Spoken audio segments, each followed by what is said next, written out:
اس کا تقاضا یہ ہے کہ 10 سال 20 سال کے بعد یہ پھر سے آبادی میں ہم سے بڑھ جائیں گے اور پھر یہ ہم پر کسی نہ کسی طریقے سے غالب آ جائیں گے. چونکہ عرب ایک بادشاہ قوم ہے, ملوکیت ان کے رگ رگ میں بسی ہوئی ہے اور وہ اس چیز کو جانتے ہیں کہ یہ کسی نہ کسی طریقے سے ابھریں گے, تو ان کو اتنا محدود کر دیا جائے کہ آگے چل کے ان کے پاس نہ افراد بچے, نہ لوگ بچے, نہ کام کرنے والے لوگ بچے. ہر حال میں یہ ہماری ٹیکنالوجی کے محتاج ہوں اور لڑنے کے لیے ہماری طاقت کے محتاج ہوں, افراد کے لیے ہمارے افراد کے محتاج ہوں. ان کو چاروں طرف سے گھیرا بندی میں رکھا جائے, اس کے بعد ان پر حکومت کی جائے اور عرب کو وہی دبا دیا جائے. جب عرب دب جائے گا تو اسلام بھی دب جائے گا. یہ اس زمانے کی ایک منشا تھی اور اسی منشا کو بعد میں تحریک کے طور پہ پیش کر دیا گیا.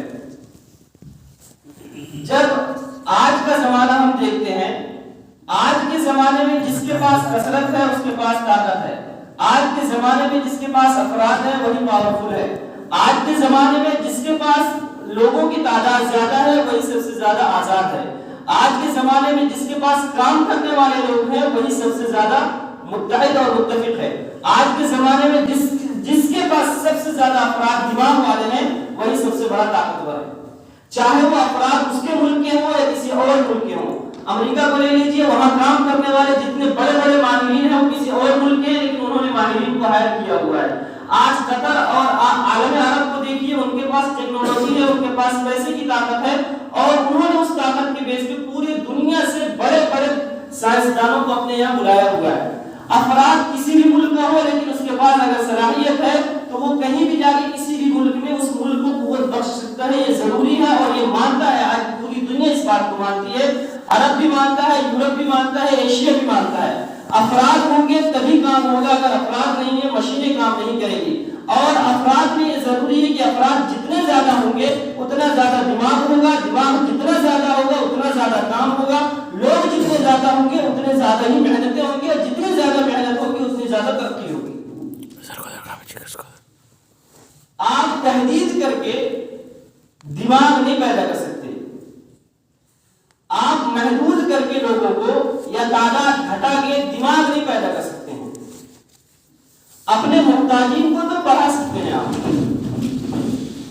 اسی لیے میں آپ حضرات کے سامنے ایک نقطہ رکھتا ہوں. آپ ڈیبیٹ سنتے ہیں, سب کچھ سنتے ہیں, پڑھتے ہیں, موضوعات کو پڑھتے ہیں. پیچھے جائیے, جتنا پیچھے آپ جا سکتے ہیں دنیا کے, اسلام آنے سے پہلے, اس سے پہلے, اس سے پہلے, حضرت عیسیٰ, حضرت موسیٰ, حضرت ابراہیم, آپ چلے جائیے حضرت آدم تک. وہاں سے ہم شروعات کرتے ہیں کہ جب انسانوں کی شروعات ہوئی دنیا میں اس وقت دو تھے, 2 سے 4 ہوئے, 4 سے 6 ہوئے اور آبادی بڑھتی گئی. اب میں یہ سوال کرتا ہوں جن لوگوں کے یہاں یہ کہ آبادی کم ہوگی ترقی زیادہ ہوگی, آج کے زمانے میں آبادی زیادہ ہے تو ترقی پہلے سے زیادہ ہے یا نہیں؟ پہلے کے زمانے میں افراد کم تھے تو ترقی کہاں تھی, آج کے زمانے میں افراد زیادہ ہیں تو ترقی کہاں ہے؟ یہ سوال ان تمام لوگوں کے لیے ہے جو اپنے آپ کو یہ سمجھتے ہیں کہ ہم یہ نعرہ دیں گے اسلام کو, مسلمانوں کو, یا ایک خوشنما نعرہ دیں گے پیچھے کے راستے سے مسلمانوں پہ حملہ کر دیں گے. حملہ کرنے کا مطلب مسلمانوں کی آبادی کو سمیٹ دیا جائے گا. جب دنیا میں ایک ملک میں 1000 لوگ ہوتے تھے اس وقت پہننے کے لیے آپ کو کپڑا نہیں ملتا تھا. جب دنیا میں لوگ بہت کم تھے تو انسانوں کو جینے کا سلیقہ بھی معلوم نہیں تھا. جب دنیا میں لوگ کم تھے تو انسانوں کے پاس پینے کے لیے پانی نہیں تھا, چل جائے کہ پانی نکالنے کی مشینیں موجود ہوں. جب انسان دنیا میں کم تھے تو انسانوں کے پاس چلنے کے لیے راستے نہیں تھے. جب انسان دنیا میں کم تھے تو انسانوں کے پاس چلنے کے لیے, کھانے کے لیے, بنانے کے لیے اسباب نہیں تھے. لیکن جو انسانوں کی آبادی بڑھتی گئی ویسے ہی انسانوں کی ترقیات بڑھتی گئی. جتنی آبادی زیادہ ہوتی گئی اتنی زیادہ ترقیات ہوتی گئی. جتنے زیادہ لوگ دنیا میں پیدا ہوتے گئے اتنے زیادہ دماغ پیدا ہوتے گئے. اور یہ یوں ہی نہیں ہوا, اللہ تعالیٰ نے یا یوں کہیے آپ کی جو بھی پیدا کرنے والا ہے وہ کسے باشد, ہمارے لیے اللہ ہے, دوسروں کے لیے کوئی بھی ہو, وہ سائنس ہو یا کوئی اور ہو, جو بھی پیدا ہونے والا ہے یا جو پیدا کرنے والا ہے اس کے پاس ہر انسان سے الگ ایک دماغ ہوتا ہے. وہ انسان کو اپنے دماغ, وہ دنیا کو اپنے دماغ کے حساب سے دیکھتا ہے. اے پی جے عبد الکلام کی مثال میں دیتا ہوں ہندوستان کے لیے کہ اے پی جے عبد الکلام کے ایک اولاد نہیں تھی, لیکن وہ 6-7 بھائیوں کے ایک حصہ تھے، یعنی انہوں نے ان کی کوئی اولاد نہیں ہے، لیکن وہ جن کی اولاد ہے ان کے 6-7 لوگ تھے۔ اب یہ بتائیے کہ اگر قلت سے، دماغ کم ہونے سے یا افراد کم ہونے سے ترقی ہوتی تو اس کے گھر ہونی چاہیے کہ جس کے یہاں بچے ہی نہ ہو، جس کے یہاں زیادہ بچے ہیں وہاں ترقی کیسے ہو رہی ہے؟ یہ سوال سب سے بڑا ہے۔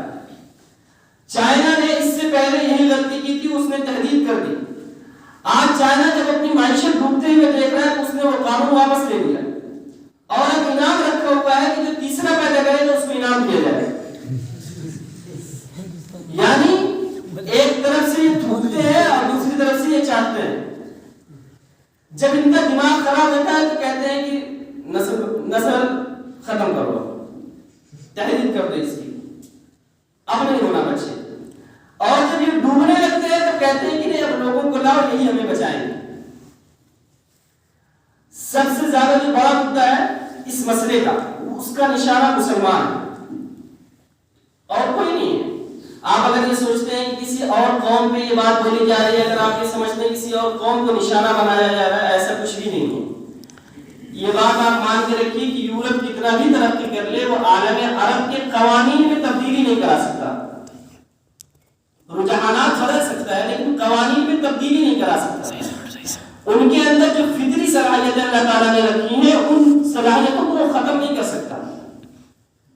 ان کے اندر جو ملکہ اللہ نے پہلے سے رکھا ہوا اس کو نہیں ختم کر سکتا، اس کا رخ موڑ تو سکتا ہے، یہ ممکن ہے، لیکن وہ صلاحیتیں جو پہلے سے ودیت رکھی ہوئی ہیں چونکہ وہ انبیاء کی نسلیں ہیں، وہ ناپاک نسلیں نہیں ہیں، ان میں وہ چیزیں تا قیامت باقی رہیں گی۔ رخ بدل سکتے ہیں، حالات بدل سکتے ہیں، اسباب بدل سکتے ہیں، لیکن وہ نسلیں نہیں بدل سکتی کیونکہ انہی سے اللہ تعالیٰ کو کام لینا ہے۔ اس لیے یورپ چاہتا ہے کہ خاص طور سے اسلام کو ٹارگیٹ کیا جائے۔ ہندوستان تو اسلام کے لیے کوئی حصہ ہی نہیں ہے، سمجھیے یہ ہندوستان ایک پورا ایک جنگل ہے، یہاں اتنے دھرم ہیں، اتنے مذہب ہیں کہ وہ آپ کو بھی نہیں اندازہ ہے، لیکن اصل جو نشانہ ہے یورپ کا وہ ہے عالم عرب۔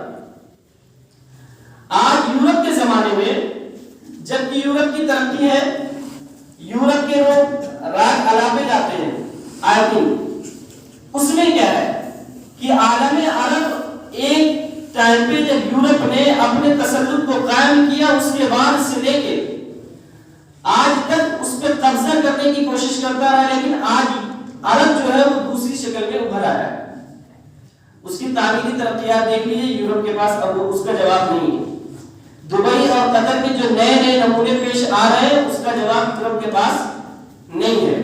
وجہ اس کی یہ ہے کہ ایک طرف سے تو انہوں نے دروازہ بند کیا کہ جنگیں عرب سے بند کر دیں، لڑائیاں نہیں ہو رہی ان سے، لیکن دوسری طرف سے اللہ تعالیٰ نے ان کے دوسرے راستے کھول دیے کہ دوسری طرف سے انہوں نے ترقی شروع کر دی ہے۔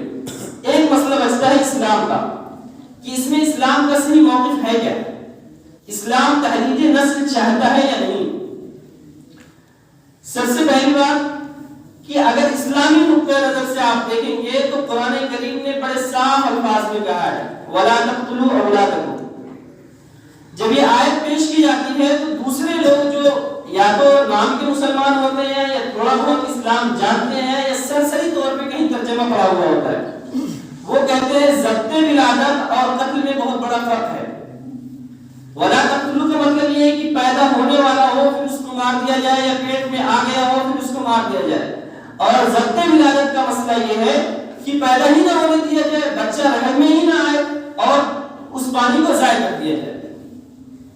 ان دونوں میں یہ فرق کرتے ہیں، حالانکہ اس فرق کی منشا جو ہے وہ وہی ہے کہ بھائی اولاد ہوگی تو معیشت، چونکہ ہندوستان کے مسلمانوں کی معیشت اس وقت کمزور ہے، اس کو سامنے رکھ دیا جاتا ہے کہ دیکھو زیادہ بچہ پیدا کرنے والی قوم یہ ہے اور سب سے خراب یہ ہے، پڑھائی لکھائی سب کچھ ان کو پیش کر دیا جاتا ہے۔ لیکن قرآن کریم نے جو صاف الفاظ استعمال کیے کہ اگر معیشت تم ڈرا رہے ہو، معیشت کی وجہ سے مارنا ہے، چاہے وہ اول مرحلے میں ہو یا دوسرے مرحلے میں ہو یا آخری مرحلے میں ہو، مارنا بہرحال مارنا ہے۔ وَلَا تَقْتُلُوا أَوْلَادَكُمْ کی وجہ آگے بیان کر دی، اگر خشیۃ املاق ہے